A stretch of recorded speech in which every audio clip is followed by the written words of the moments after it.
All right. Well, let's see. What is it that we're gonna learn here this time?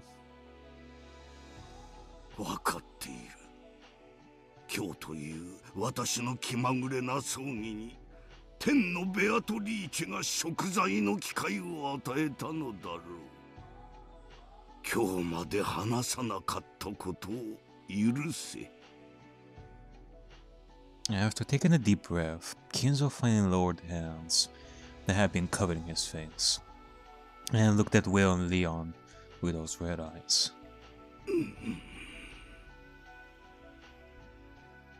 おじい様。リオンも聞け。客人よ。ウィラードと言ったか。Call him Will. ああ。この私が自らの口より真実を話せるうちにこの機会を設けてくれたことを感謝する。お前はきっとベアトリーチェより使わされた天の使いに違いない。A messenger from heaven sent by Beatrice. I wonder if that has a deeper meaning that I'm not aware of. 感謝する。その機会を設けたのはベアトリーチェじゃねえ。どこぞの魔女だ。いや、どっちも魔女には違いねえ。お前が誰でもよい。Like, this is something that I do have to ask, because, again, throughout these games, Kinzo has given me the vibes that he has been through some games himself, in similar fashion to Beller, like a while ago. Does this mean that he also had to deal with Lambda Delta and Ben Castell? I do have to wonder. 私に機会を与えた。それで十分だ。感謝するぞ、ウィラードとやら。Kinzo slowly stood up and held out his right hand. He was offering to shake hands. It must have been Kinzo's way of expressing his gratitude. Will responded. Then the two hands gripped each other tightly in silence. When they did, a bright light poured out from the gap between the two hands.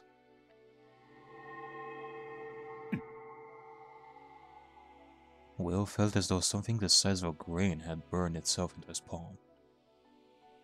It was that power that Ben Costello had given him.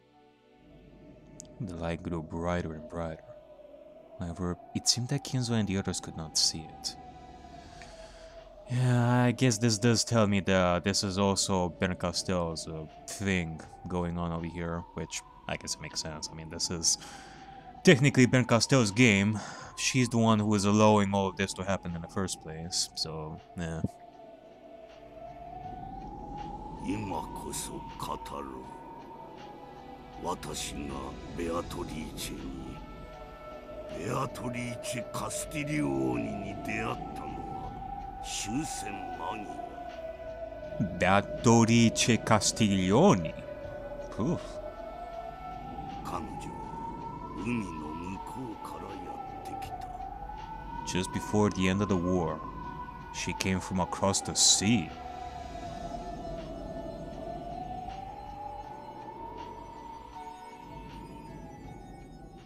Yeah, you know, when you think about it, for someone like Beatrice with that name and her looks, like the very first Beatrice, the first generation. Hello. Wait a second, don't tell me. Is this young Kinzo? Oh my goodness. Yeah. With someone like Beatrice with that name and her looks, she would definitely come from across the sea. She is definitely Italian. お前は金蔵なのか。昔のおじい様です。写真で見たことがあります。こは一体。ベルン・カステルのくれた感激者の力だ。無理に理解するな。頭痛になら分かってきたな。You know, Leon definitely knows this kind of mentality. Especially if you're thinking about the Kraus. That's kind of the same answer that a Nazi would get out of Kraus. Will and the Kraus definitely have some similarities in that, I guess. At one time, Genji told Beller that he looked like Kinzo in his youth. Sure enough, though the young Kinzo wasn't exactly the same as Beller, they looked very similar.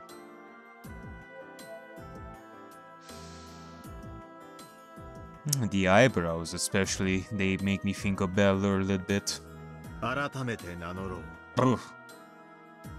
Even your voice a little bit.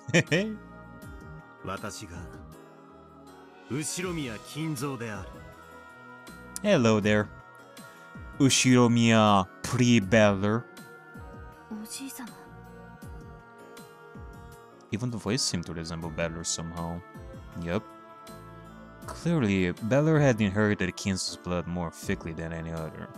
That or... okay.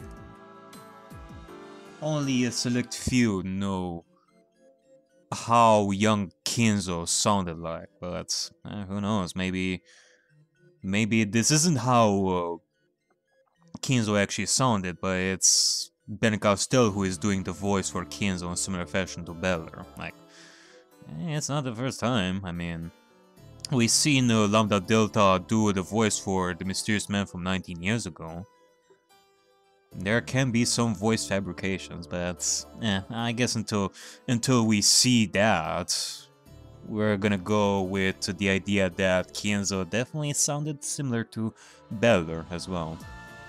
私は後宮家など継ぎたくはなかった。私が当主に選ばれたのは運命のいたずらに過ぎぬのだ。関東大震災で主だった者が死に絶え、分家筋のお前が抜擢された。そうです。おじい様は若くとも聡明な方で、当主にふさわしい貫禄を若くしてお持ちの方でしたから。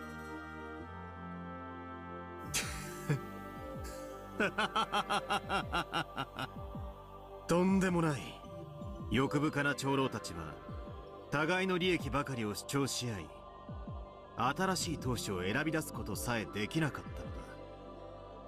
まるで沈みゆく船で新しき船長は誰かと議論するような愚かさよ。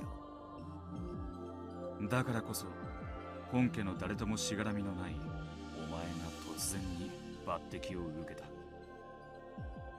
すべてはこの足の指のせいだ。足の指が一本ずつ足りなかったなら、我が人生は全く異なるものになっていたであろう。So, the old geezers, like the old farts of that time, decided to select you as the new headship, and their final decision was based on how many toes you had? Really? Okay. Like, yeah, polydactyly is a sign of like leadership and all that. We discussed that sort of stuff since episode 1 and such, but was that really the main factor in why he was selected? Nah, it was also because he was also wise and such. But at the same time, he was young enough so that the old farts would be able to pull the strings behind him, so... Well, we shall see. This was because it was a common factor among many of the greats in the family's history. Yeah, I guess. くだらぬ話よ。長老どもは自分たちの誰も得をしない馬の骨であれば誰でもよかったのだ。たまたま分家筋に両足の指が6本ある者がいると耳に入り、それでいいと決まったわけか。Yeah, I mean, let's not forget that, if I remember correctly, like this detail, Kinzo over here is from one of the branch families that is the least favored as well, from what I remember. Like, he was one of the very few who previously people didn't think that he was going to be the new headship. That is until the great Kanto earthquake happened, and, well, he was selected because of that. Otherwise, things like that wouldn't have turned out the way they did. そういうことだ。長老ども、自分たちの操り人形になるなら、時期どこの青二歳でもよかったのだ。Yeah, basically. むしろ、帝王学に無知な人間ほど好ましい。おじい様。リオン、お前は違う。お前は、我が全てを受け継ぐ者だ。お前が生を受けた日より、それは運命づけられていた。だからこそ、お前に銀の指輪を与え、厳しく育ててきた。そなたは、私とは違う。誰にも恥じることのない、立派な当主跡継ぎであるぞ。はい。操り人形の当主か。気楽なものじゃねえだろうな。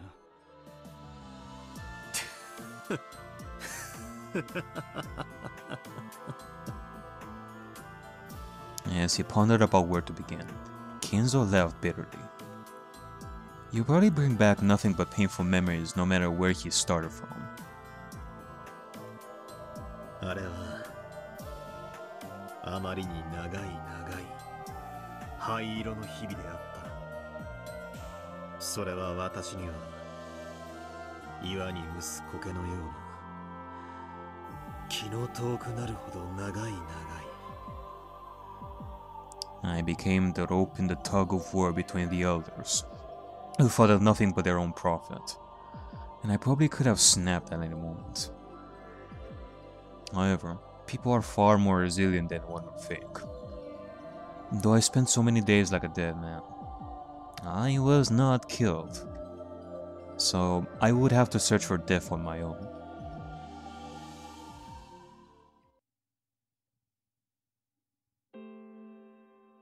The next thing I knew, I had reached the age when I could no longer refer to myself as young without drawing laughter from those who were. They were long, dreary, grey days without any substance, and they lasted for a full 20 years.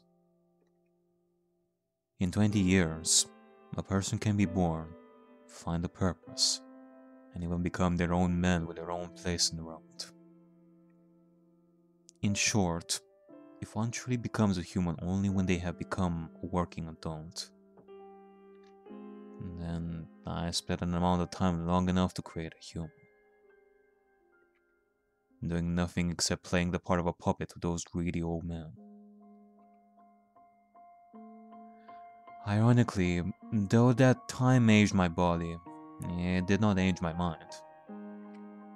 In my heart, I was still young, and I looked back fondly on the fulfilling days before I was summoned to Odawara. Only my body continued to age, and at some point, the gulf between the two had widened to the point that it was hard to comprehend. So, I could hardly believe that the worn-out man in the mirror was really me.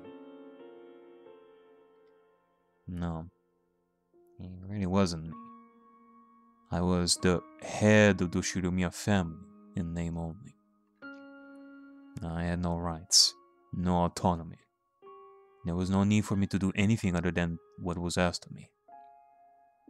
I was just a doll sitting there on the shelf, gathering dust. I remember nothing but lazily flipping through Western books I liked, locking myself in my own world, doing nothing but playing with roses and drinking terrible drinks. Okay, well, I see. So, It could be that this is something that I talked about like a long time ago. Like when I was thinking that Kinzo's obsession with Western related stuff happened like after meeting Beatrice. Apparently, like as far as I'm aware, here Kinzo, like young Kinzo, did not meet Beatrice yet, and yet he still enjoyed Western books and such. So this sort of stuff happened before. Okay. And it lasted a full 20 years. Before I knew it, I had a stranger for a wife. And it wasn't any wife I had chosen. She was someone that the elders had chosen and forced on me for their own reasons. The daughter of some noble family or something. But that hardly mattered to me. I did not love my wife, but neither did I dislike her. I just didn't care. Okay, so we are having a little bit of a comparison to George right over here, because remember, George was offered the hand of some other girl that Eva wanted him to marry. But, you know, George wanted Shannon instead. He wanted Saya. So, yeah. A little bit of a comparison right over here. Except that, well, Kinzo, he had no choice. He was given this wife and he had no saying in this. George decided to act early on that. I fathered a few children, but that wasn't out of love for my wife. They were just born before I knew it. And that's all there was to it. None of it mattered. No. That's not quite right. Everything was decided by someone other than me, and I simply obeyed. That was the job of the Ushirumiya family head. ああ、このまま自分は静かに殺されるなとうっすらと感じていた。信じられません。強胆なる名君と称えられたおじい様がそのような日々を送っていたなんて。リオンよ、自ら生きぬ人生ほど希薄で長いものはない。なのにそれはあっという間に過ぎ去るのだ。心せよ。自ら生きる人生。生きるってことは意志を持つということだ。殺された日々だったろうよ。そうだ。私は生きたかった。いや、死にたかった。操り人形はどうすれば死ねる。糸を断ち切ることです。そうだ。それが死ぬことであり、生きることであり、解放だ。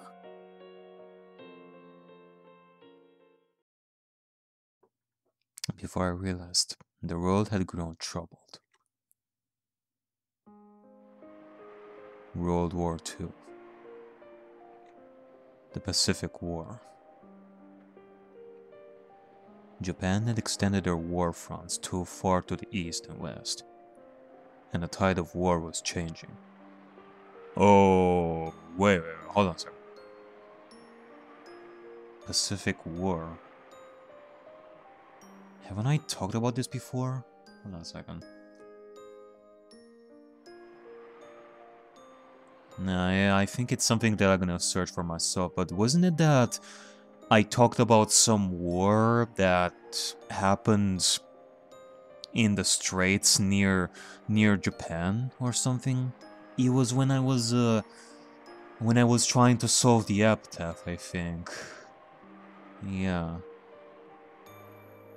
And I was trying to maybe make some connection between the wars that happened at that point and the epitaph. See if I can find something on the map, maybe. Thanks to the influence of the elders, I was able to avoid conscription. Of course, this was not out of compassion for me. It was because I was their precious puppet. So, the war never really felt that close to me.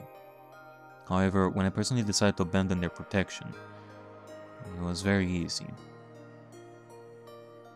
At that time, the Shinomiya family had almost completely collapsed.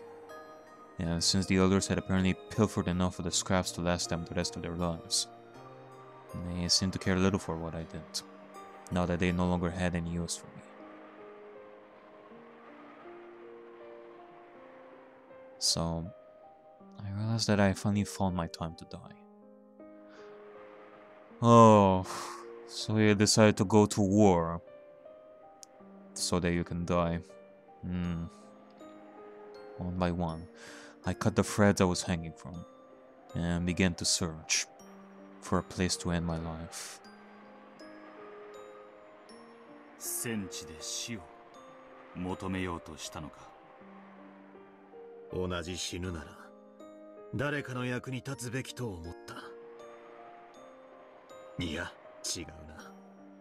私には自らの命を絶つ気力さえなかったのだろう。もっともらしく死ねる理由が戦争だったのだ。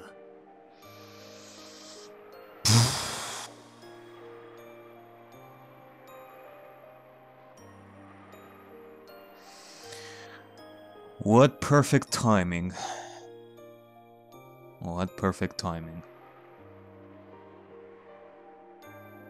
おじい様は土木建築の知識がありましたので、海軍設営隊にて施設造成などに従事されたと聞いています。とんだ誤算よ。何の取り柄もないと言っておけば、すぐにも死ねる最前線へ送られたものを。最前線に行かずに済んだのか。幸いと喜ぶ仲間もいたよ。私には逆だった。戦って死ぬという出来すぎた美酒の焼け酒が欲しかっただけなのだ。忘れられた島の上空を米軍の編隊は横切っていくだけ。彼らは私のために爆弾一つどころか鉛玉の一つさえ恵んではくれなかったのだよ。おじい様はその日々の中でベアトリーチェにお会いになられたのですか？そうだ。あれは海からやってきた。どこで会った？島と言ったが。ここだよ。この島にやってきたのだ。You mean to say that the war happened here as well? お前たちは六軒島で出会っていたというのか。どういうことですか？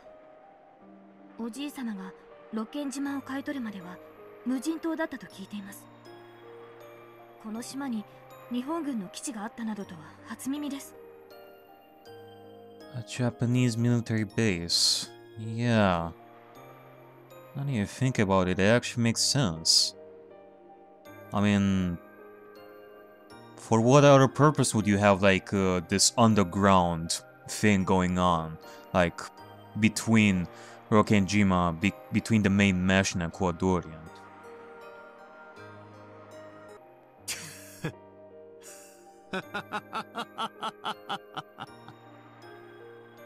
そうだな。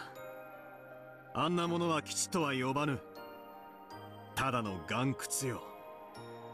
私はその岩窟の番人だったのだ。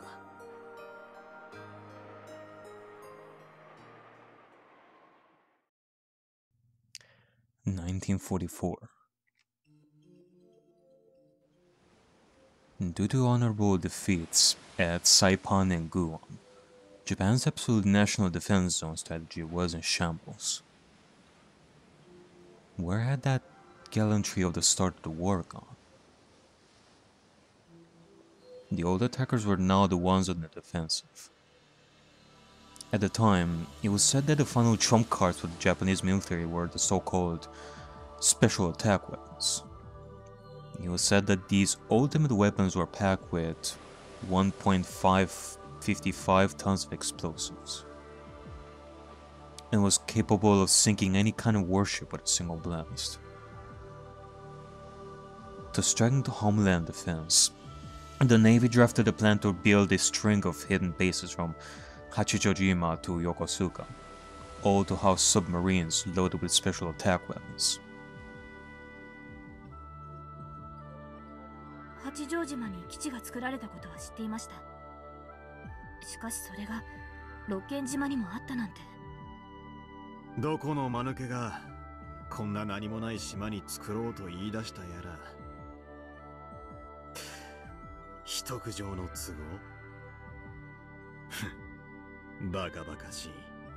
お上の考えることなどわからぬし、私にとってもどうでもいいことだった。These truly were ultimate weapons, able to take down large warships in a single strike.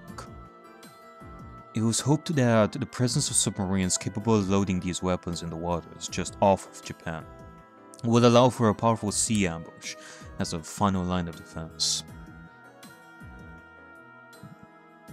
So, to aid in the establishment of a base with absolute secrecy, the uninhabited island of Rokkenjima was raised as a possible candidate. An investigation of the island resulted in the discovery of a large cave on the cliffs, and this was apparently deemed to be a suitable location for a submarine base. お前はその基地の建設に関わったわけか。建設？岩窟を掘り広げただけを建設と呼ぶならな。しかもその上、基地は未完成のまま放置されたのだから。どうしてです？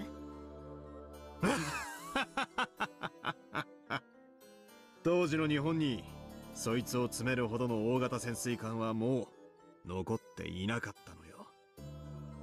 滑稽な話だ。潜水艦もないのに潜水艦基地など今さら必要なものか。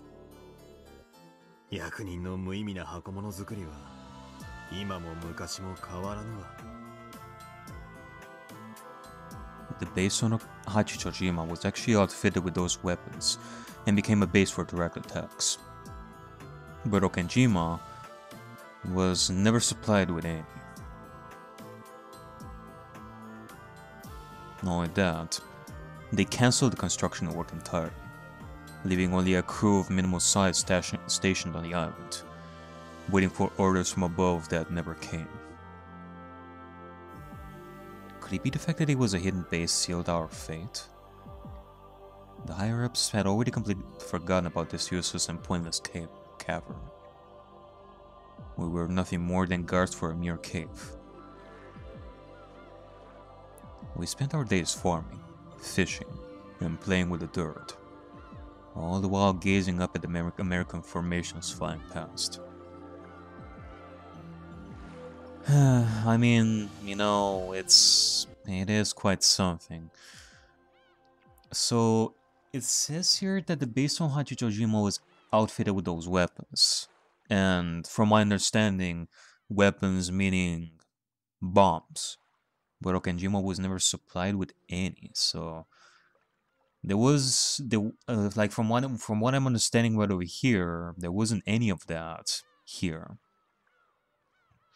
Cause I was thinking, bombs from war, that would actually explain like my theory of the mansion exploding, like by the end of the 5th of October and such, that I talked about like a while ago.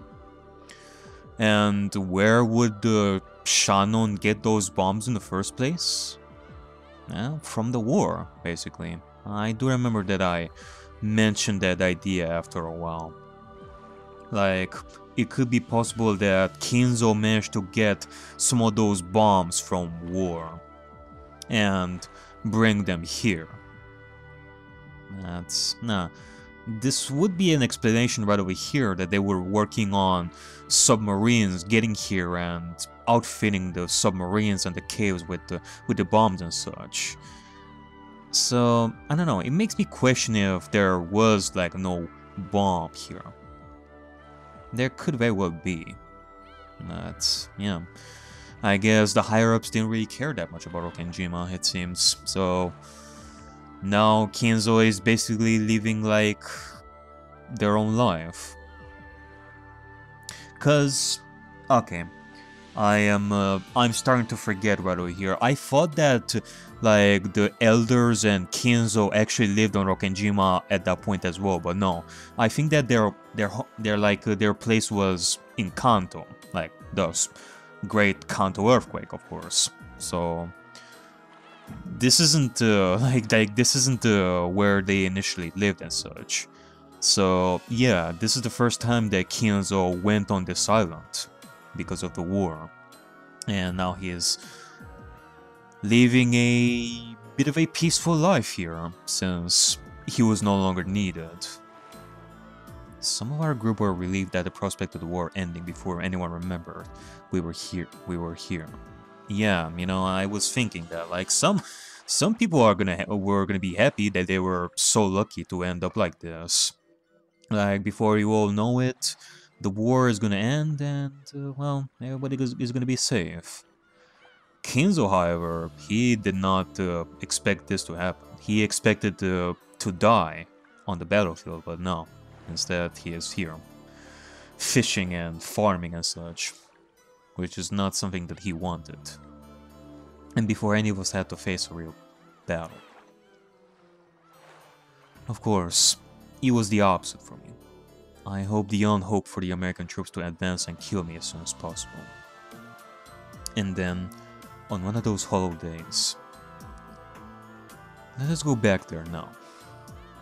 Back to the turning point in my life and my fate. When Ushiromiya Kinzo finally became alive.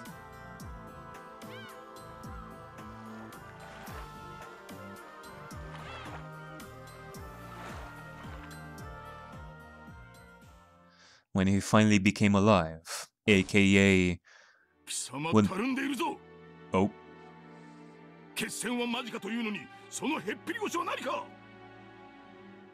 Stars seemed to spin around inside my hand. I could just lie down on the floor, but that only make him more angry. I have no intention of being obedient. Still, it would be stupid to get myself punched for no reason. So I got up and stood at attention.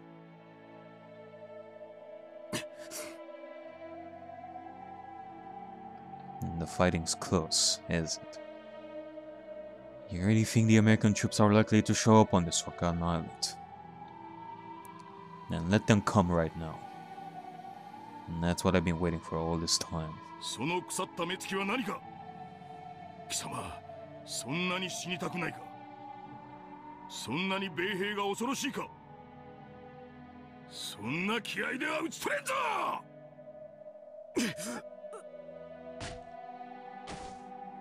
They hit me again. Could you please quit your whining already? Filthy cowards.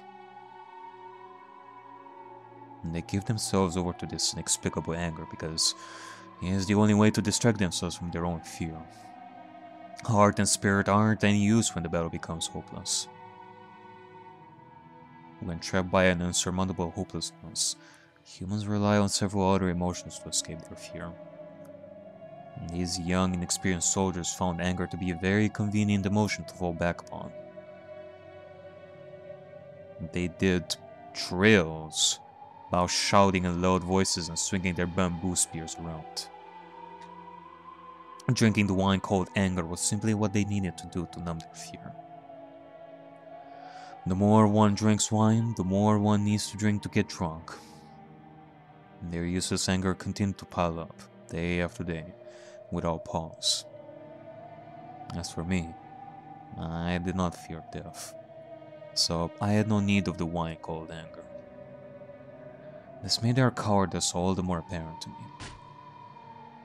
その目つきだ。後ろ見や、貴様の魂は腐りきっておるわ。魚だ。貴様の目は死んだ魚の目だ。However, the end went both ways. And just as I was able to spot their cowardice, they were able to pick up on my lethargy.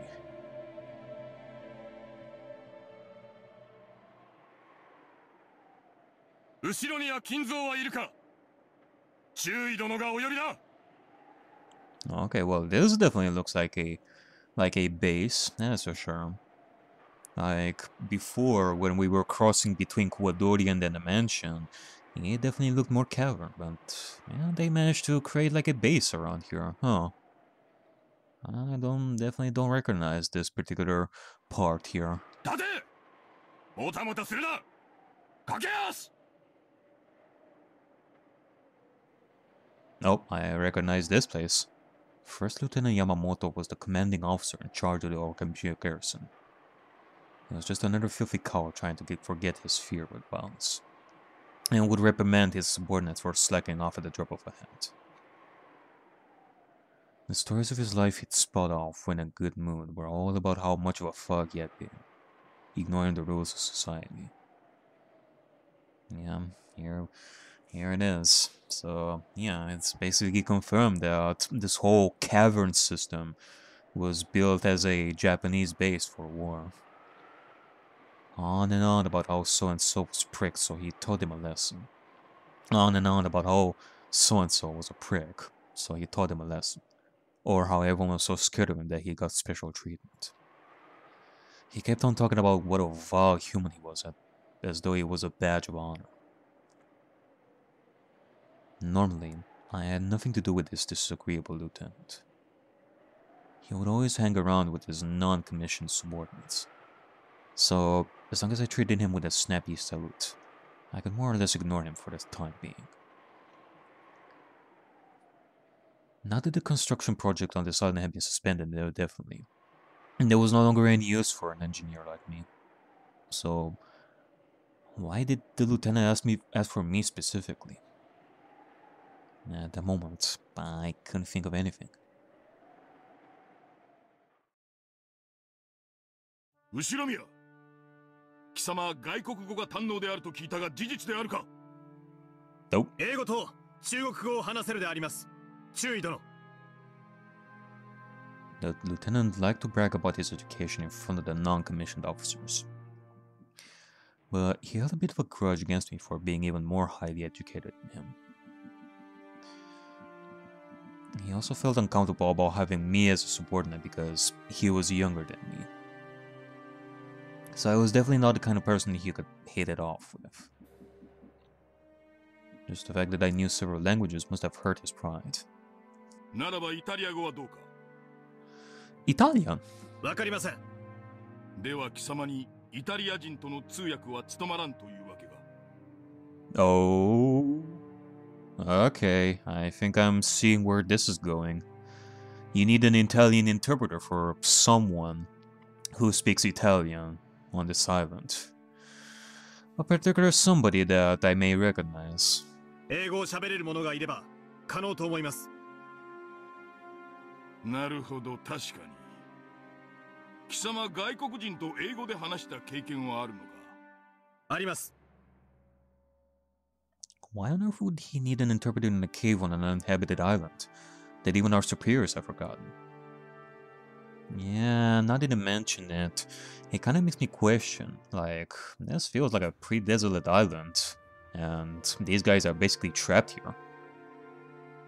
How would Beatrice, like the first Beatrice, end up here in the first place? Was she trapped on this island as well? And only now they managed to find her? Maybe she was hidden somewhere. His question made it clear that someone who would need an interpreter would be visiting Rokkenjima. Oh, they would be visiting Rokkenjima. Okay. よし。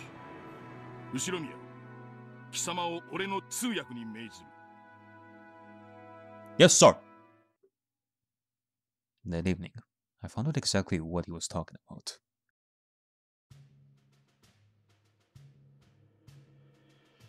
Whoa! Look at this place. That windless cavern submarine dock had never been used. It was now being approached slowly by a submarine of the Italian Navy. Ooh, Italian Navy! Okay. Of course, I knew that the Italians had been our allies. However, this was the first time I had seen anything from their military with my own eyes. どうしてイタリア軍が確か1943年にイタリアは降伏しているはずです。これはどういうことでしょう。降伏したのはイタリア王国だ。だがそれを受け入れない者たちは親独政権 RSI を樹立させ戦争を続けたのだ。RSI RSI イタリア社会共和国、別名サロ共和国だ。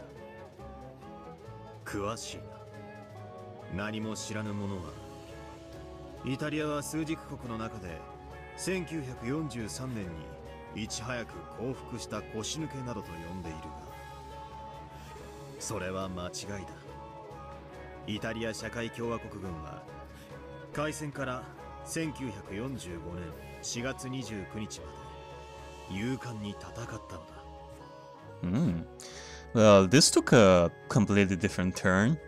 I surely did not expect this particular episode to go into history and war and such.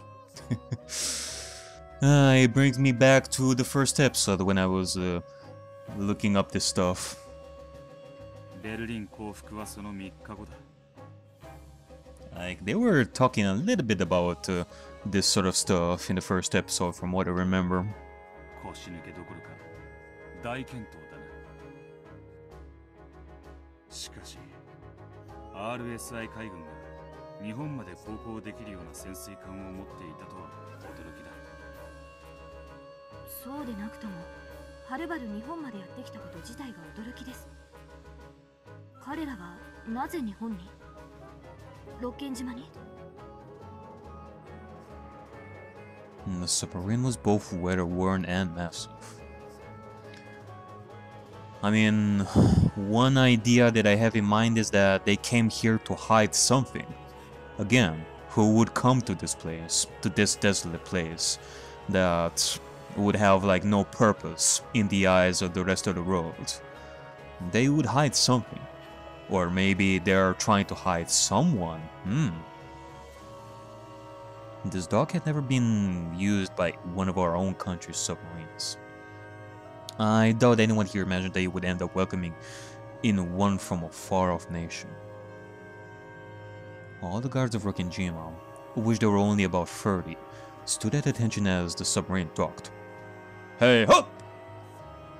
イタリア軍なんて初めて見たぜ。なんでも事故か襲来で航行不能になったんだと。換気装置がやられて塩素ガスが換気できなくなったって聞いたぞ。中尉殿の話によると何か重要なものを運んでるって話だ。暗号変換器か新型エンジンなんかの設計図じゃないのか。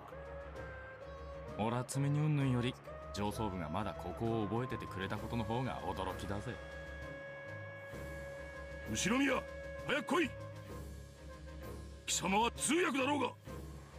はい、中尉殿。 Yes, sir. On top of the hatch was a young Italian saluting us. Normally, this should have been the job of a commissioned officer, but his clothes looked like those of a sailor. And he really didn't look like he had the dignity and composure of a ship's captain. That probably meant that all the commissioned officers in charge had died in the accident that had befallen the sub. Crew members crawled out of the hatch one by one, but they all looked pale and entirely worn out.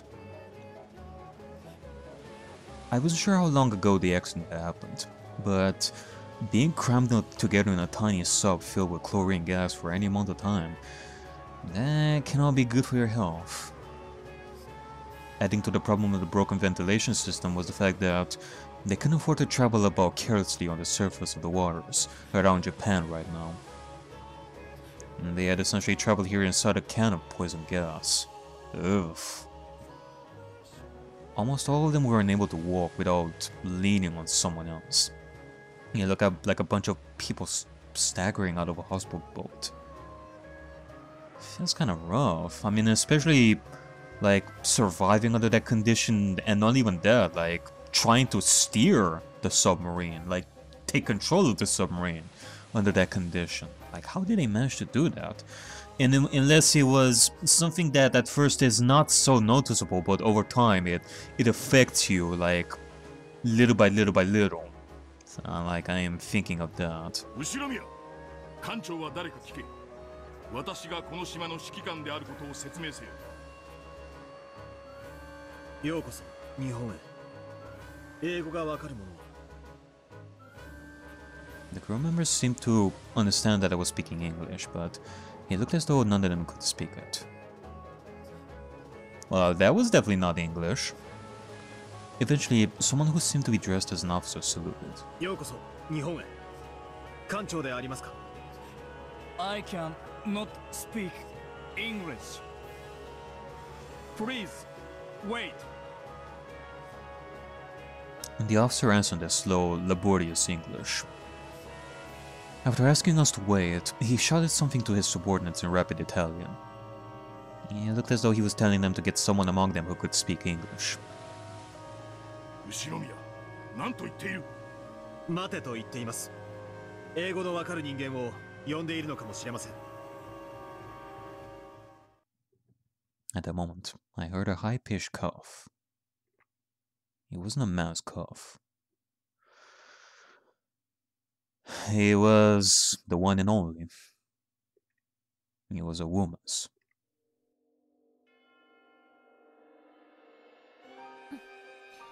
Yeah, she came down from the hatch. A woman with beautiful golden hair said this in English.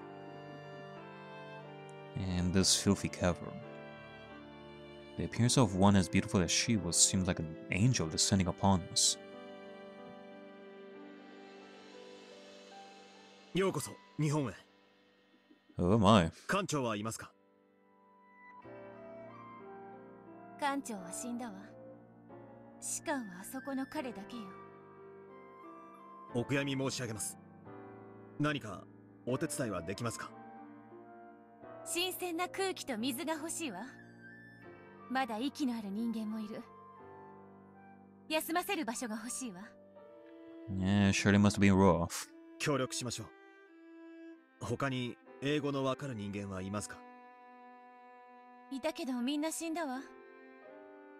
私だけよ。後ろ宮、女は何を言っている？艦長は誰だ？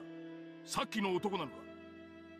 Okay, well, I guess I can understand why they're still speaking Japanese, even though they're speaking English, because, well, they are definitely going to be speaking English a lot in this, and I guess they didn't afford to go the entire English route for quite a while. Like, imagine these, these next few hours, now they're turning to English dubbing, as if I changed to English dubbing all of a sudden. But yeah, I guess that's what they're trying to do here. They are still gonna speak in, like, the voice actors are definitely gonna be speaking in Japanese for this, even though story-wise they're speaking in English. その女は何者なのか？早く通訳しろ。It's the one and only Beatrice Castiglione.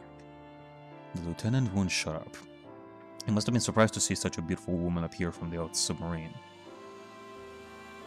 And more than a little annoyed to see all their attention focused on me alone. Yeah, they would be annoyed.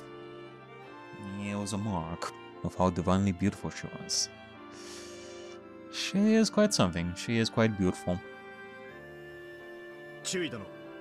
彼女だけが英語をわかるようです。彼女が彼らの通訳になります。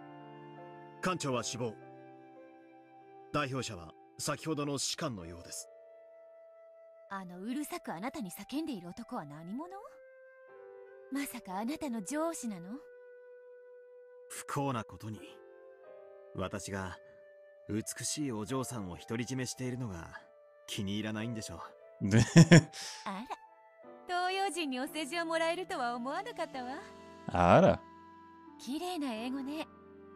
あなたは育ちが良さそうだわ。あの怒鳴ってるみっともない男とは大違い。あなたがここの将校だったらよかったのに。Oh my。おや、私も西洋人にお世辞をもらえるとは思いませんでした。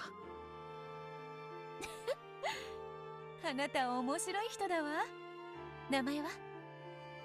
後宮金蔵です。よろしければお嬢さんの名前もぜひ。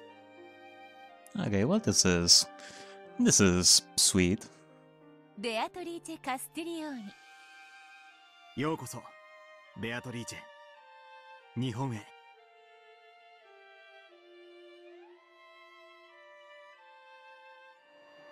That was when I first met Beatrice, the woman who would capture my heart for the rest of my life. Yeah, you know, I was gonna say something before until I got interrupted, but the turning point for when Kinzo would be alive, well, like, for once, that would be the time when he would finally become a simp for a beautiful waifu. ベアトリーチェとはイタリア人だったのですか？ I think that a lot of people would relate to that, when people would finally become alive once more, when that happens. そうだ。彼女は RSI 高官の娘だった。 The daughter of a high-ranking RSI. Wow. どうやら彼女の父親こそが一番の罪人だったらしい。残念ながら六軒島にたどり着いた時にはもう死んでいた。その高官がなぜ日本に？スエズ運河からインド洋を越えてはるばる日本まで来たというのか。確かに同盟国としてはドイツの方がはるかに近いはず。なぜわざわざ日本までやってきたのでしょう？途方もない規模の遠大な作戦か何かだったのかもしれん。その全容はわからぬが、その潜水艦がただならぬ任務を帯びていたらしいことは後に理解することとなる。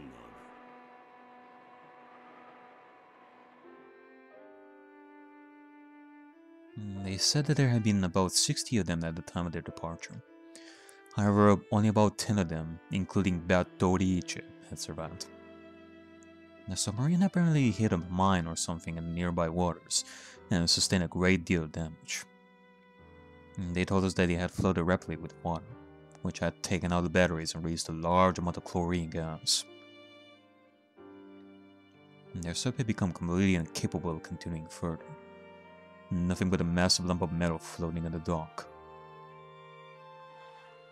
Since the sub seemed to be carrying something of immense value, the higher-ups ordered us to investigate.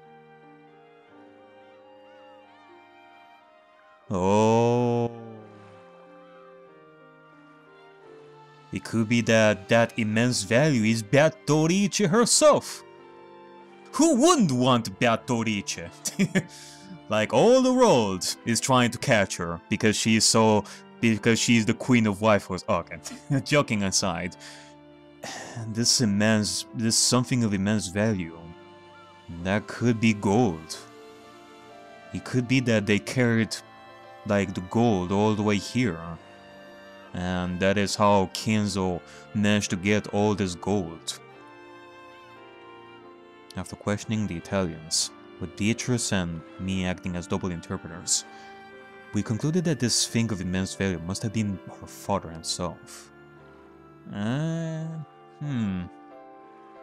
Apparently, Beatrice's father was extremely high up in the RSI hierarchy, and it was thought that he might have worked alongside the Italian Prime Minister himself. Though their massive voyage had apparently been part of some top-secret mission, now that the man himself and all the commissioned officers had died, their reasons for coming to Japan remained a mystery. I love these new songs that keep popping up. There was the one military-esque song from before, now we have this as well. And since the higher-ups were telling us to investigate, that meant that even they didn't know what it was. Their ship had broken down, their mission was unknown, and high official they had been carrying was dead. And even the Japanese government didn't know why they were here. The Italians' great and perilous voyage had come to a meaningless and utterly fruitless end.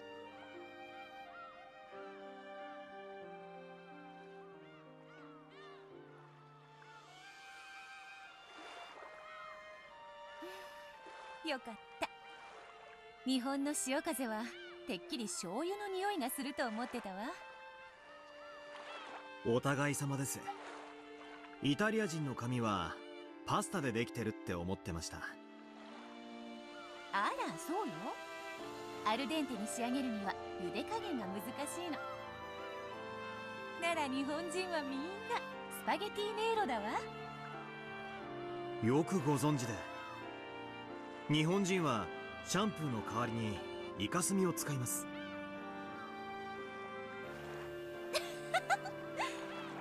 金蔵はすごいわ。何でも知っているのね。イタリアに来たことがあるの？ありません。しかし本はいろいろと読みました。東洋人がイタリアの本を？へえ、例えばどんな？ニッコロ・マキャベッリ、ダンテ・アリギエリも。ダンテ・アリギエリ。だからあなたが永遠の淑女であることも存じていますよ。The Eternal Lady. The Eternal Lady. おお、なんてこと。金蔵はとんでもない勉強家だわ。あなたはひょっとして日本では高貴な家の出身なのでは？Let's see if Kinzo is gonna be comfortable talking about this sort of stuff. Cause sure it's gonna be rough. さあ、どうでしょう。あなたは他の野蛮そうな日本人とはまるで違うわ。私にはわかるの。あなたはきっと高貴な家の人間だわ。後宮家は日本の貴族の家柄なの？とんでもない。紡績で一山当てただけのただの成金の一族です。私が勉強していたのは高貴なるものとしてのたしなみではなく、何をすることも許されなかったら本を読むかバラをいじるか酒に溺れるかしかやることがなかったからですよ。Reading books, playing around with roses, getting himself drunk. Definitely Kinzo-like. Beatrice hadn't asked that question out of malice. It just had been a curious question asked to a friend from a faraway country. Yeah, it happens. You didn't know, Beatrice, that you were tapping into a very touchy subject. However, Beatrice was from a noble family herself, so she could tell. Huh? Well, I guess it makes sense, since her father was someone very important, so yeah, she would be from a noble family as well. She could see the faint, gloomy look on Kinzo's face. 許して、金蔵。あなたのような高貴な人がどうしてこんなおかしなところで兵卒の身分に甘んじているのか深く考えなかったわ。It's okay. 私の一族などどうでもいいことです。死ねば後宮などという姓は何の意味もない。そしてそれこそがようやく私を解き放ってくれるのです。金蔵は死にたくて軍隊に？そんなのダメ。家族が悲しむわ。Well, I don't know if his family would really give a rat's ass, but I do have to agree. You mustn't do that. 家族など私には誰も。 I have a wife for the sake of public appearances and children. However, I've never wanted any of them. You know, it is interesting that... Oh, I guess. Well, it is interesting that now we are tapping into, like, the past, like, long time ago past history of Kinzo meaning Beatrice. And yet, we still are not offered, like, any details about the other wife.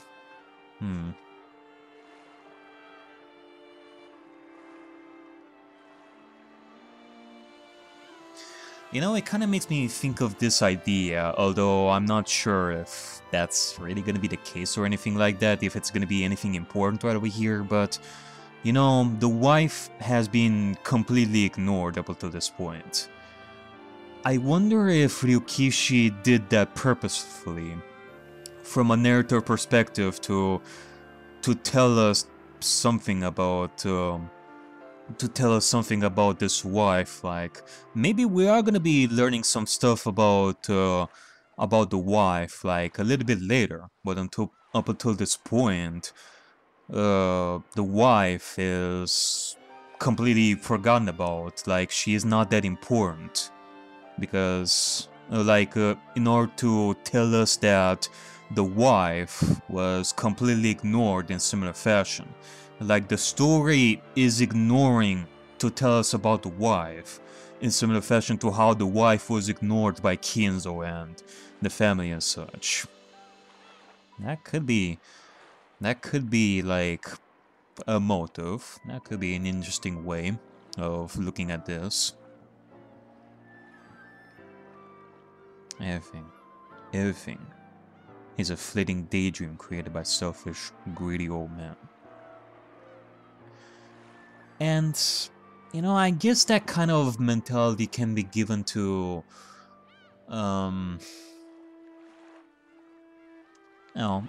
it can be given to Shannon as well, because as much as I theorized about Shannon, about Sayo and Kanon and such, the story is being very, very hush-hush about this.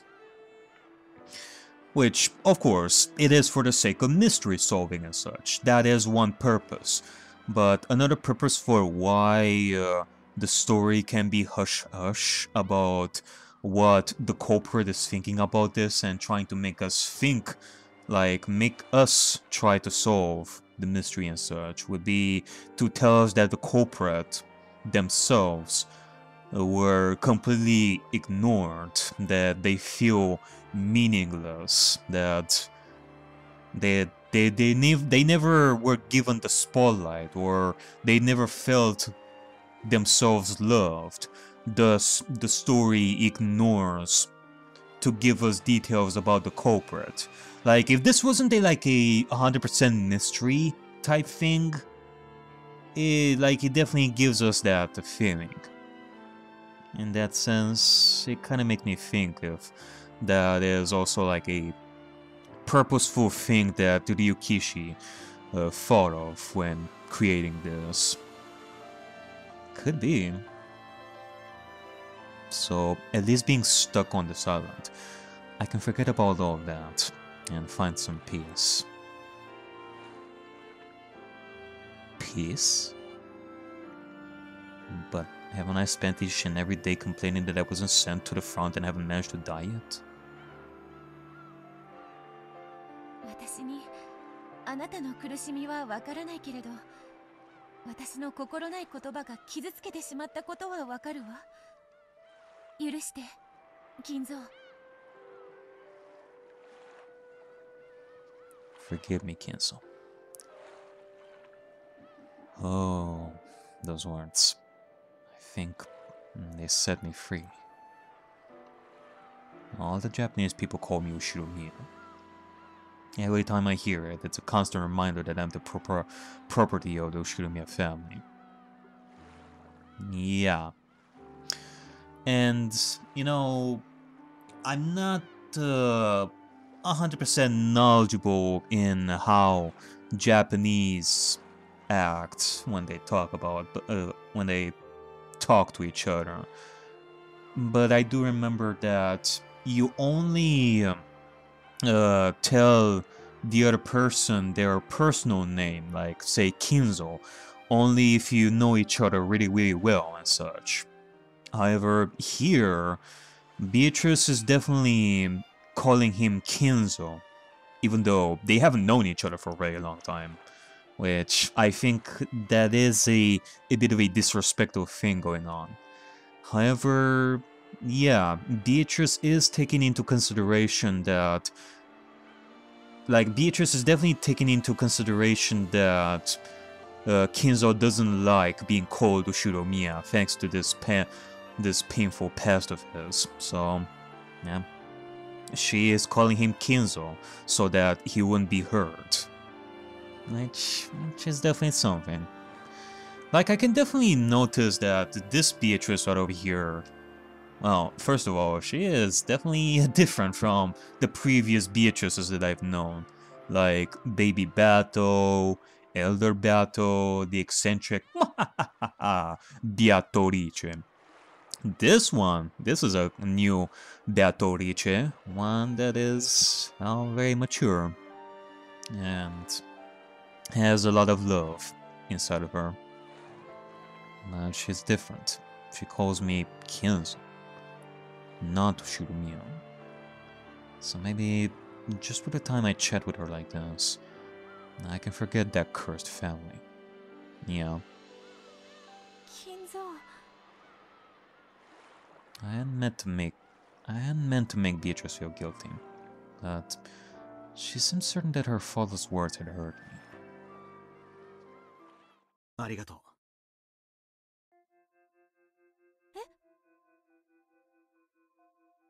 あなたが私を金蔵と呼んでくれるから、私はやっと自分を取り戻すことができる。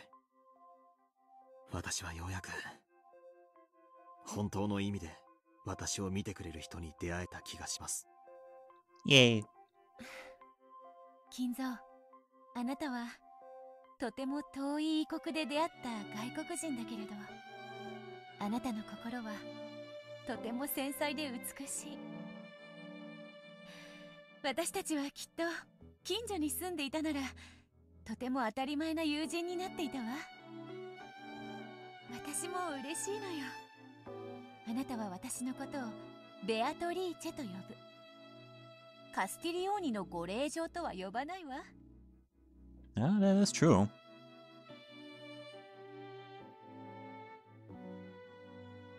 We were both in the same position. Her Castiglione family must have been a rigid place as well. Yeah, maybe. which tells us that Kinzo is calling her Beatrice for the same reason that that Beatrice is calling him Kinzo. They like both of them. They are not referring to each other by their family name. That's really nice. That we come from different countries. We have finally found something we could truly understand about each other. Kinzo は親しいものにはなんて名前で？いえ、普通に金蔵と呼ばれていました。じゃあ、あなたは私をベアトリーチェと呼ぶのを改めるべきだわ。親しい人間は私のことをビーチェと呼んでいた。Beatrice! Okay, that's cute. Beatrice. あなたもそうしてくれると嬉しいわ。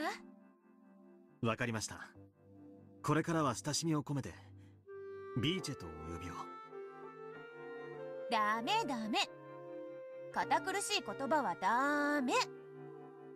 だって私たちはもう友人なのだから。A bright smile stretched across Beatrice's face. Across Beatrice's face. あの美少があれから何十年を経ようとも我が記憶より薄れることはない。おじい様はベアトリーチェと出会うことで自分を取り戻されたのですね。平たく言や浮気だな。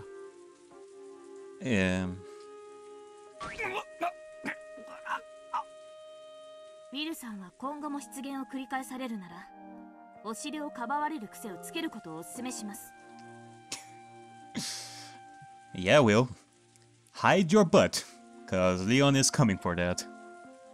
Okay, that sounded a bit kinky. I'm gonna shut up. After having his butt pinched on once more, Will hopped around in pathetic agony. おじい様にとってロッケン島はベアトリーチェと初めて出会われた特別な場所だったのですね。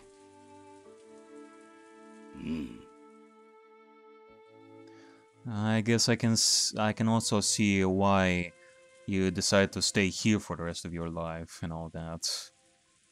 It is the same place you met Beatrice for the first time. And the island surely has quite a special place in your heart. 私がこの島に来ることがなければ出会うこともなかった奇跡の島なのだ。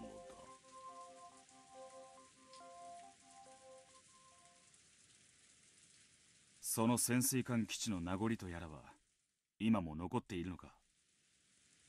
クワドリアンの近くに今も残っている。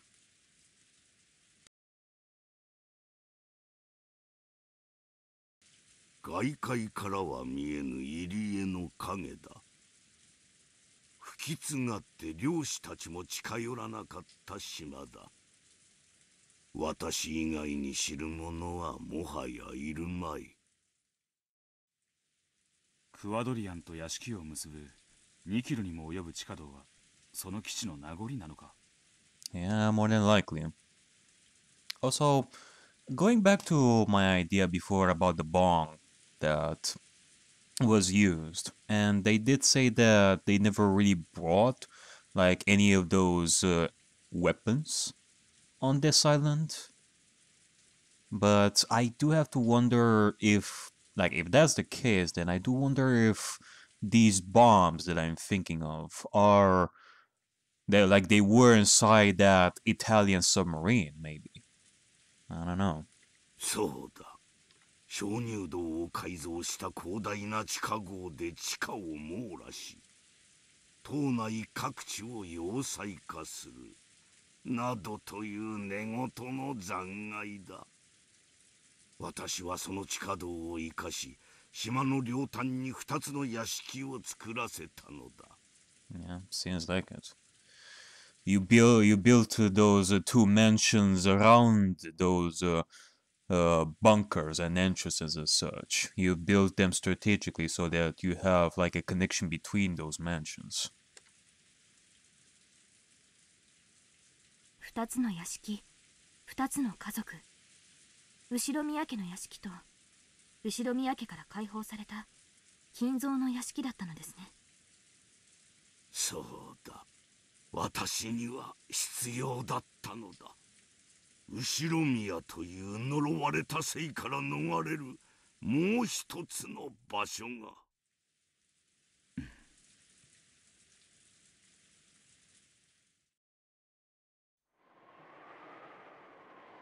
しかし同情するよ。はるばる日本までやってきて任務を成し遂げられなかったとは気の毒の限りだ。パパの任務が何だったかよくわからないわ。どこか遠くへ逃げ、大切な日までそれを隠さなければならないと言っていた。それとは It could it be the gold? わからないわ。それはとても大切なもので、大切な日まで何年も隠しているつもりだったみたい。いえ、それと一緒に隠れているつもりだったみたい。私に異国の地で長い時間を過ごすことになるかもしれないと謝っていたから。On foreign soil. アンジェロ少尉は罪には特になく、君の父上が輸送すべき要人だったと言っていたが。I mean, that's what they were told. Like, Angelo and the rest. But in actuality, it could be something else that not even Beatrice knows. But at the very least, she knows that something else that is being hidden. That is more important. 少尉はあなたたちを信用してないわ。私でさえ知っていることをいくつも隠してる。Okay. ひょっとすると少尉はパパの目的と積み荷を知っているのかも。それが何だったにせよ、それはイタリア軍の任務さ。Okay, so it's the opposite. They might know more than you, Beatrice. 俺らには関係ないね。むしろ同盟国なんだ。頼ってくれればいいのに。金蔵が良い人であることは疑わないわ。少尉にもあなたは信頼できる人間だと伝えてるんだけれど、どうして男というのは異教ではむやみやたらと厳格になるの？普段はみんなもっと陽気な人たちばかりなのに、ここへ来てからみんな妙に空気が張り詰めているわ。少尉は部下たち全員に常時銃を手放さないように命じてる。まるでここが敵地かのようだわ。That was true. The Italians were clearly the very opposite of relaxed. The Japanese soldiers, watching this, began to suspect that the Italians didn't really trust them at all. 軍人ならおかしいことじゃないさ。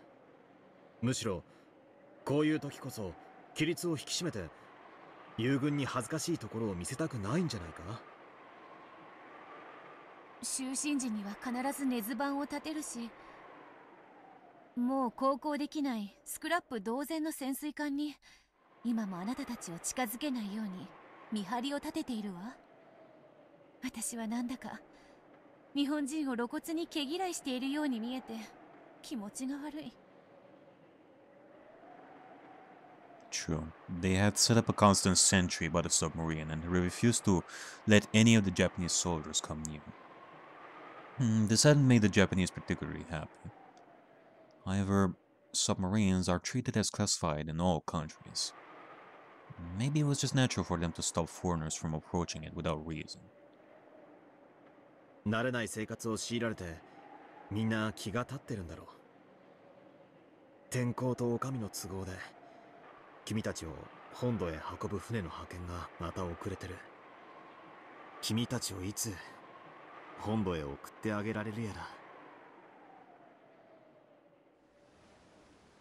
We had been told that a boat was being sent for them directly from the mainland. But apparently, thanks to the weather, problems up the command chain, and the recent air raids, there were no ships to spare for a forgotten island like this. There might have been some sort of diplomatic problem. After all, their homeland had already surrendered to the Allies. I didn't know the details. The only thing I knew for sure was that they'd been stuck on Rokkenjima for 2 whole weeks and no one had come to get them. Of course, we had some small boats on Rokkenjima. There was nothing physically stopping us from taking them to a nearby island. Still, Rokkenjima was technically a top-secret base, and contact with the outside world had been strictly forbidden. 仕方がないし、それも悪くないわ。だって船が来てしまったら金蔵とはもう会えなくなってしまうんでしょ。No. 確かに。To me, those 2 weeks were the first I'd ever truly lived. The faint 20 years before all seemed to vanish in the sparkle of those 2 weeks. I realized that she would have to leave this place eventually. And yet, this one moment felt so rich and dazzling, and I felt myself wishing it could last forever.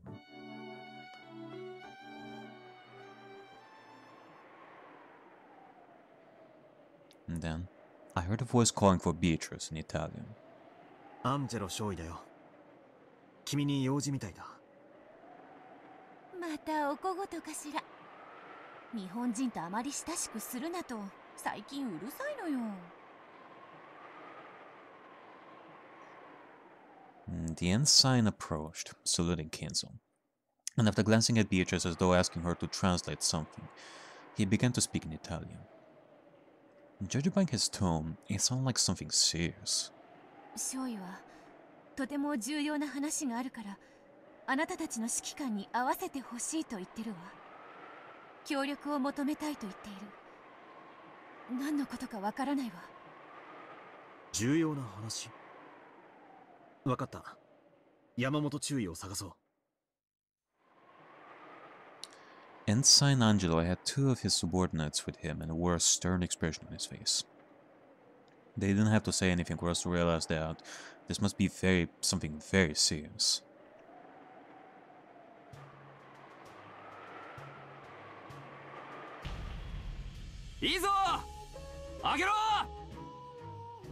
The winch creaked and the thick chains rang out with a dull clank. Very, very slowly, it was lifted up out of the submarine's cargo hold. Oh. なるほど。イタリア人どもが我々を潜水艦に近づけたがらないわけだ。The lieutenant and the others looked up at what the winch was slowly lifting up. All of them wearing unpleasant, forced smiles. なんてこと。これがパパの運んでいた積み荷だというの？すごい。こんなの生まれて初めて見た。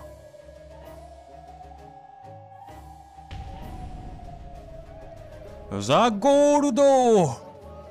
Yep, apparently so. It was the gold. It was a mountain of gold ingots. Those carefully piled bars were being slowly lifted out of the cargo hold, one group after another. This gold had been their true cargo. I don't know where they were planning to take it. They might have been trying to sneak it into Japan, one of their allies. Or they might have been on their way to hide it in some remote area. Was it some sort of strategy? Conspiracy? Embezzlement? Top secret transportation of wealth? This incomprehensible amount of gold led to all sorts of dark suspicions. We didn't know anything about the truth. All told, the gold weighed an incredible 10 tons. And that was the only truth we could wrap our minds around at the moment. They had strongly resisted showing this to us. However, the submarine could no longer make sea, and it was apparently continuing to take in water bit by bit. Rokkenjima had been outfitted in an extremely slipshod way, so he had no means of repairing it. Also, while we could unload the sub, there was no way we could lift it up again once it had filled with water and sunk to the bottom. I see. So I guess if we were to visit this place like in present time, like the submarine would still be there, but it's sunk into the ocean, like deep inside a cave. It was clear that unless action was taken, the gold would soon become completely impossible to transport. And so they had made the decision to unload it. Of course, they made no effort to explain the reason for all this gold. They just asked us to help them take it out. なぜこんな大量の黄金を国外へ？これだけあればイタリアの戦局を変えられたかもしれないのに。戦局を変えるのは武器よ。でも戦後は何の役にも立たないわ。確かにお金も戦局を変えはするでしょうよ。でも戦後にもその価値は変わらないわ。 There was no longer any way to change the course of this war. The Axis powers would probably all surrender, leading to an Allied victory. Anyone could tell this simply by looking at the American planes flying across the sky day after day. However, gold would still be valuable after the war was over. Everyone stared upwards, dumbfounded, as the wind slowly lifted the dully sparkling gold.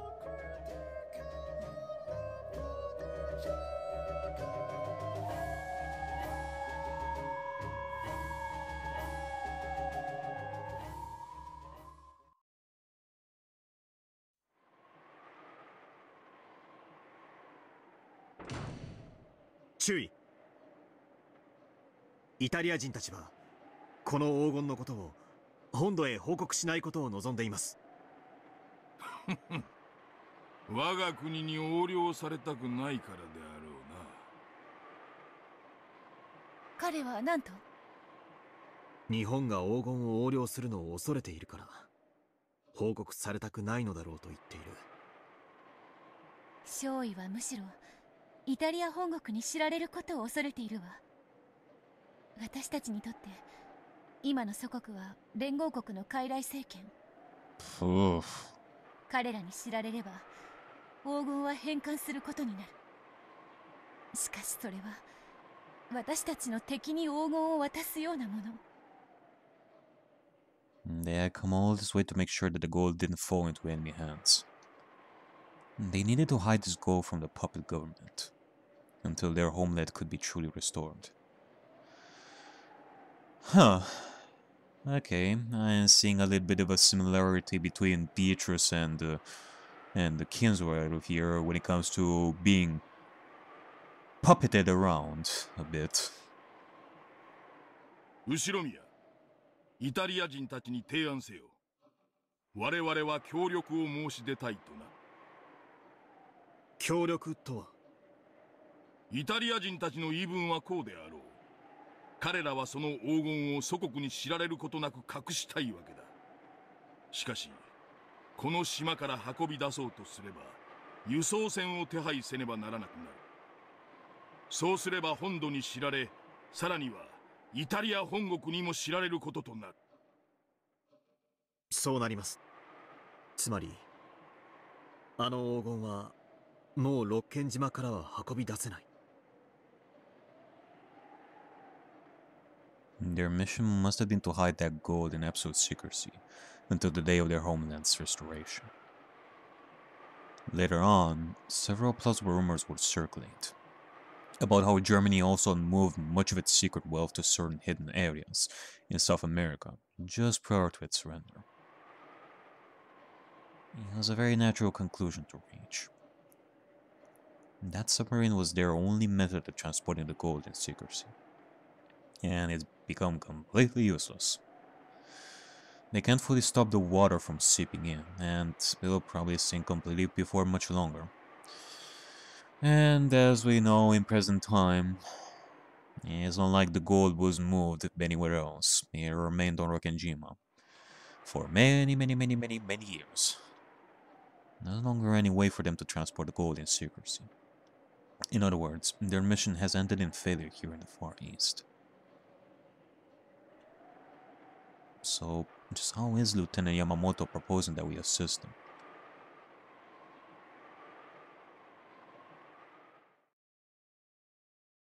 この六軒島基地は誰も知らぬ秘密基地だ。近隣の島民たちはこの島を不吉な無人島と信じて近寄りもしない。言っている意味がわかるか、後ろ宮。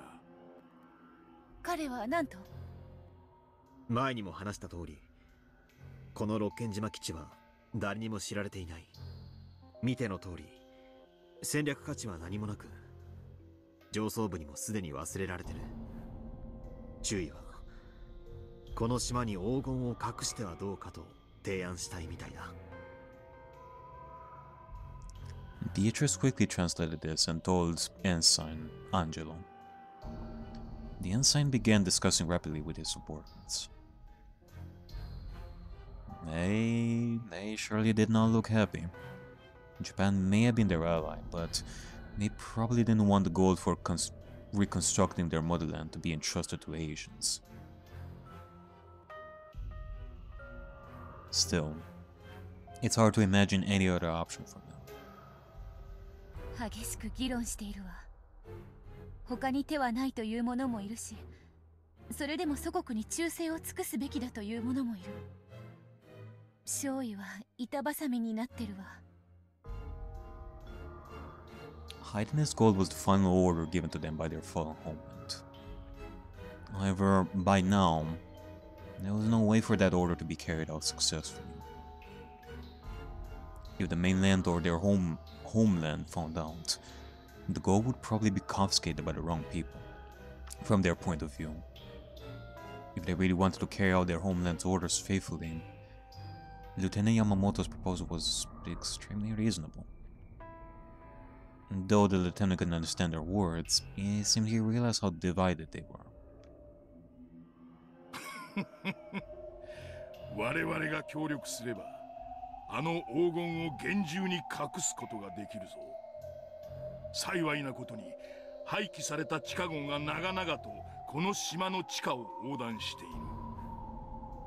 この島の地下に黄金を隠して埋めれば、誰にも発見できないと言ってる。現実的な申し出だと議論してるわ。でも日本人の手を借りるのに抵抗を感じてるみたい。議論が難航しているようです。議論の余地などあるのか、イタリア人。我々の協力なくばあの黄金は隠せんぞ。まさかいつまでも波打ち際に積み上げておくわけにもいくまい。アンジェロ少尉は黄金のことを知る人間を最小で抑えたいみたい。日本人は信用できないけど、山本中尉の申し出が今は最善と見てるみたいよ。でもいぶかしがってるわ。何を10トンの黄金を隠すという労力の提供と守秘義務を彼らが本当に無償で提供してくれるのかとね。I'm thinking as well. Something tells me that Mr. Yamamoto right over here is thinking of some ulterior motive. Maybe trying to use the gold for himself in some way. Not sure. 五分と五分だ。注意、それはまさか。あの黄金の半分を我々によこせ。それを手間賃に残りの半分を厳重に隠してやろう。半分をよこせと言ってる。The instant Beatrice translated that sentence, Ensign Angelo slammed his hands on the desk and stood up. Oh boy, conflict ensues. Instead of flinching, Lieutenant Yamamoto, true to his boasts of once being a thug that everyone feared, actually looked even more relaxed and confident than he had previously. 本来なら断りようのない話だ。8割を要求してもおかしくない。それを敬意を表して五分と五分にしようと提案しているのだ。これは我々だけに有意な話ではない。イタリア人たちが外部にこのことを漏らせば、全ての黄金は日本かイタリアに接収されるだろう。我々には1円たりとも転がり込んでこない。我々は全員が共犯でなくてはならないのだ。全員に着服の共犯になれと言ってる。周囲はすでに軍人としてでなく個人として話をしている。なんてこと。黄金に目がくらんだのね。Lieutenant Yamamoto was grinning. He really did look as though he had been blinded by greed, just as Beatrice said. あのまま山積みにしていれば、やがて本土から来る向かいの連中の目にいやおうなく入るだろう。そうなればここにいる誰もが得をしないぞ。我々の申し出を受けて早急に黄金を隠すべきだ。炭治郎少尉は日本政府やイタリア政府にはどうしても知られたくないみたい。彼は自分が与えられた任務に最後まで責任を持ちたいみたいよ。つまりどういうことだ。何割かを口止め料として与えてでも島内に地中深く埋めることを望んでるわ。もちろん下士官たちには異論もあるみたい。5割は問題外だと憤慨してるわ。後ろ宮、イタリア人たちの感触はどうだ。彼らも黄金がこれ以上の人目につくことを望んでいないようです。しかし取り分に異論があるようです。少尉は1割ならば検討できると言ってるわ。無論山本中尉がそれで納得しないだろうとも言ってるけど。後ろ宮、イタリア人の返事はいかに。1割なら検討すると。And this time, it was Lieutenant Yamamoto who slammed down on the desk. But the Italians didn't flinch either. An incredible tension filled the small room. However, despite his violent outburst a second ago, Lieutenant Yamamoto's expression still looked smug and in control. He was probably confident that he now had the initiative. Okay.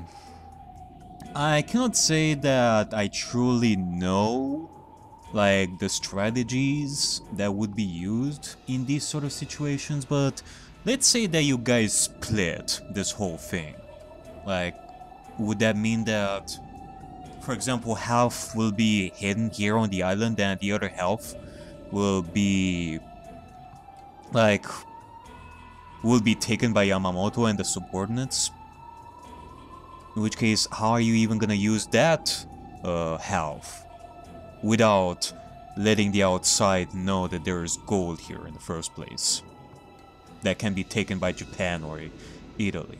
Like, how are you even gonna be able to use that gold, like, afterwards? Unless you're gonna wait it out like years and years for this to happen.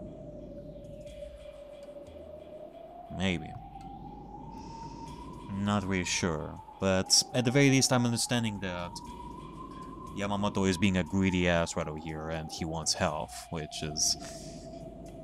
yeah, that definitely creates some tension. 1割 ?1 割そいいだろう。なら1割を譲ってやろう。しぶろくだ。これ以上は譲らんと伝えろ。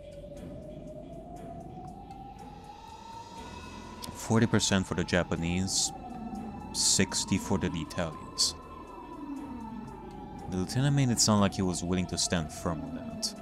But in truth, these negotiations were not being made on equal footing. If the Italians just wanted the gold for themselves, then it wouldn't be much of a problem. But what if they really were true patriots and decided they ought to return the gold, even to the defeated puppet government of their homeland, for the purpose of reconstruction? If so, they'll probably report the existence of the gold to the Italian embassy. Eventually, the Italian government would petition the allied nations for the retrieval of their gold. Probably wouldn't make it all back to Italy, but it might be used effectively to repair and rebuild the battered towns. If that happened, Lieutenant Yamamoto and his friends would only be able to sneak out a few ingots at most. Yeah. He was greedily planning to make this his own treasure island, so that he and his subordinates could have an enormous fortune all to themselves. If he wanted those ambitions to bear out, the Italians would have to conceal the presence of gold. しかし疑問だ。アンジェロ少尉が誰にも黄金を渡したくないなら、沈みゆく潜水艦に任せて沈めればよかったはず。どうして荷上げを？考えたくはないけれど、命令が遂行不能になった時点で少尉はこの黄金を横領することを考え始めたのかも。Yeah. Basically, the Italians also have like a similar mentality to the Japanese soldiers right over here. Great, and use the gold, like in secrecy, without returning it to the Italian embassy. 彼は今、下士官たちに軍人としての意見と、祖国に家族が待つ一個人としての意見を聞きたいと言っているわ。堅物の下士官たちが激高してる。The discussion between the Italians was becoming fierce in emotion. Though their homeland had fallen, they had come all this way in accordance with its orders. They had probably been given this mission because they were particularly faithful and duty-minded chums. It seemed they couldn't just agree to a foreigner's proposal to embezzle and split up the gold. Ensign Angelo looked like he was doing all he could to calm the inexplicably fervent rage of his subordinates. Looks like the gold is blinding them too. And since no one can sort out their own personal feelings and the way they want to be perceived. 奴らの返答はいかに？後ろ宮！リーチェ、周囲が返事を求めてる。考える時間が欲しいと言ってるわ。私はあなたと話せたから気が紛れてよかったけれど、他の人たちはそうじゃないの。とても長い航海の果てに大勢の仲間を失って極限状態でここにいるわ。唯一の心の拠り所だった任務ももはや喪失してる。どうすればいいのか彼らも分かってないの。注意、彼らは時間が欲しいと言っています。いいとも、大いに議論したらいい。しかし時間はないぞ。隠すとなったら時間と手間がかかる。明日の正午までに結論しろ。以上だ、イタリア人ども。回答期限は明日の正午だそうだ。周囲め、まるで脅迫だ。少尉は全員の意見を聞くと言ってるわ。感触は多分難航するわ。少尉自身は山分けもあり得ると考えてるみたいだけど、下士官や他の仲間たちは多分反対するわ。みんなこの極東までの航海で大切な仲間を大勢失ってる。彼らは頑なに祖国への忠誠を貫きたがってる。周囲の申し出は断ると？断ってもどうせ黄金は誰かの手に渡るわ。何も残らないならせめてインゴットの一本ずつでも密かに持ち帰ろうという少尉の言い分に同調者も出そうだけど、こういう時の男って勢いだけが迷走するわ。私も見当がつかない。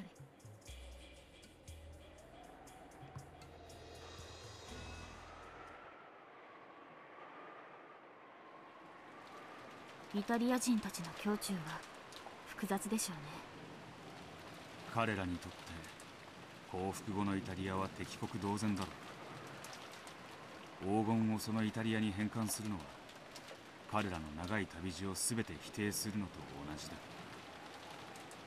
しかし黄金を着服して山分けすることも彼らの旅路の否定になります。彼らが義理立てすべき祖国はすでに滅んだ。その時点で彼らの旅路の意味などもう失われてる。気の毒な話だ。